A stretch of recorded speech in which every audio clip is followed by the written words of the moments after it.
మనం చూస్తూనే ఉన్నాం మార్వాడి గో బ్యాక్ అనే నినాదం గురించి. సో దాంతో మీరు ఏకీభవిస్తారా? లేదమ్మా, ఏకీభవించట్లేదు.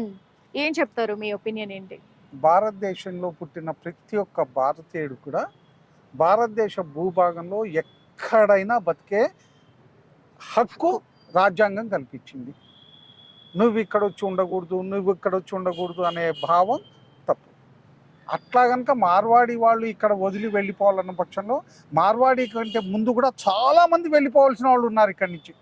యాక్చువల్లీ మార్వాడి వాళ్ళకంటే ముందు కూడా ఒకవేళ వాళ్ళు వెళ్ళాల్సిన పరిస్థితి మనం అడిగేటైతే వాళ్ళకంటే ముందు వెళ్ళిపోయాల్సిన వాళ్ళు కొన్ని వేల లక్షల కోట్ల మంది ఉన్నారు ఇక్కడ. Exactly sir. సో మార్వాడి వాళ్ళు ఇక్కడి నుంచి వెళ్ళాలనే మాట 100% నేను ఏకీభవించట్లేదు. మన రాజ్యాంగం ఆ హక్కు కల్పించింది.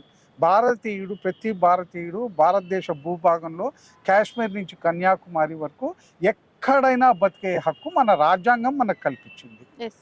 ఇది ఎవరో కొంతమంది వాళ్ళ స్వలాభం కోసం, అంటే వాళ్ళ అవసరాల కోసం పొలిటికల్ మైలేజ్ గురించి మాట్లాడే మాటలు కావచ్చు. దాని గురించి నేనేం చెప్పలేను, కానీ ఆ భావం మటుకు కరెక్ట్ కాదు. భారతీయులందరూ ఒకటే. జై హింద్. అంటే ఈ ఉద్యమాన్ని రాజకీయ కుట్రగా చాలా మంది స్టార్ట్ అయింది రాజకీయం వల్ల అయినా కాకపోయినా దీన్ని రాజకీయ వేత్తలు అవకాశంగా తీసుకొని వాళ్ళ పబ్బం గడుపుకోవటానికి ప్రయత్నిస్తారు. ఎలాగో వచ్చింది ఉద్యమం, దాన్ని మనం ఎందుకు ఉపయోగించుకోకూడదు అని దాన్ని యూజ్ చేసుకునే వాళ్ళు ఖచ్చితంగా యూజ్ చేసుకుంటారు.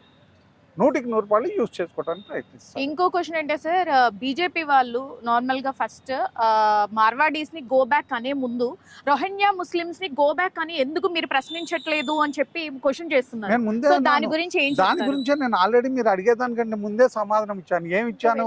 ఒకవేళ వీళ్ళు కనుక వెళ్ళాల్సి వస్తే వీళ్ళకంటే ముందు వెళ్ళాల్సిన వాళ్ళు లక్షల కోట్ల మంది ఉన్నారు భారతదేశంలో. దట్ మీన్స్ వాళ్ళు ఎవరైనా కానివ్వండి, వీళ్ళకంటే కనీసం రాజస్థాన్ వాళ్ళు మన దగ్గర వచ్చి బతకడానికి రాజ్యాంగం హక్కు కల్పించారు, కానీ ఎక్కడెక్కడి నుంచో వచ్చి ఇక్కడ బతకడానికి హక్కు కల్పించట్లేదు. అలాంటి వాళ్ళకి కూడా మనం సరేలే అని ఇగ్నోర్ చేసి బతకనిస్తున్నాము. అలాంటప్పుడు వీళ్ళ అంటాం నాకు కరెక్ట్ అనిపించదు. ఎవరి భావం వాళ్ళది. I feel it is not correct. ఇప్పుడు ఈ ఉద్యమం వల్ల హిందూ సమాజం విచ్ఛిన్నమయ్యే అవకాశం ఏమైనా ఉంది అంటారా? ఖచ్చితంగా ఉంటుంది. ఇప్పుడు రేపు ఇక్కడి నుంచి ఎవరైనా ఎక్కడికి వెళ్తారు, వాళ్ళు అడుగుతారు తప్పకుండా, మీరు వాళ్ళని వెళ్ళమన్నారు ఇక్కడి నుంచి కదా, మీరు ఇప్పుడు ఇక్కడ వచ్చి ఎట్లా బతుకుతున్నారని వేరే వాళ్ళు మన కూడా క్వశ్చన్ చేస్తారు. ఖచ్చితంగా ఇక్కడ నుంచి వీళ్ళని వెళ్ళిపోమంటే గుజరాత్ లో కూడా ఇక్కడ నుంచి వెళ్ళి, గుజరాతే కాదమ్మా, గుజరాతే కాదు, రేపు నేను బతుకు తెరువు కోసం కలకత్తా వెళ్తాను, వాళ్ళు మీరు గుజరాత్ వాళ్ళని వెళ్ళిపోమన్నారు కాబట్టి మీరు ఇక్కడ వాళ్ళు డెఫినెట్లీ అడుగుతారు మనని. కాబట్టి ఈ భేదభావం అన్నది, ప్రాంతీయ భేదభావం అనేది ఏదో కన్వీనియంట్గా ప్రతి వాళ్ళు భాషా ప్రాతిపదిక మీద డివైడ్ అయింది, కానీ భారతదేశము టోటల్గా విచ్ఛిన్నం కాలేదు. భారతదేశం మొత్తం అల్టిమేట్లీ ఇండియా ఈజ్ వన్. భారతదేశం ఒకటి. ఎక్కడైనా బతకండి, నీకు అవకాశం వచ్చో బతకండి. దానికి రాజ్యాంగమే ప్రాతిపదిక కల్పిస్తుంది. దానికి వ్యతిరేకంగా మాట్లాడటం అన్నది నాకు కరెక్ట్. ఈ ఉద్యమాల వల్ల ప్రజలకి అంటే ఉంది అంటారా? ప్రజలకి ఏ లాభము ఉండదమ్మా. ప్రజలకి దీనివల్ల, ఇలాంటి ఉద్యమాల వల్ల ఏ లాభము ఉండదు. ప్రజలకు దీని